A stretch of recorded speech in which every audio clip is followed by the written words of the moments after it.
uyat emasmi? Misol uchun mana chet davlatlarda mana Amerikadan kuzatishadi bizani, Koreyadan yo'l muammosini haligacha haqiqatan yangi muhokamaga bizga qonun chiqarib. Ha, qonun chiqarib mavzu qilib berdi. Mashinada haydab maza qilish yo'qda tursin, qiynalish boshlandi. Hamma yoq kamera, hamma yoqda har xil qonunlar chiqib boryapti.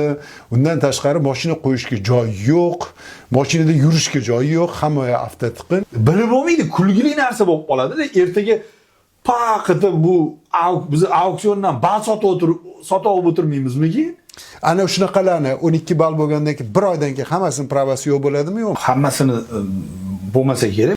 Qonunni aylanib o'tishi millionlab odam o'ylaydi deydi-da. Tezlik masalasi juda ko'p bahs bo'lyapti. Antiradar ketidan quvlayapti, mashinaga qo'yyapti, mumkin emas. Asosiy maqsad lekin odamlarning o'layotganiga hech kim qiziqtirayotgani yo'q.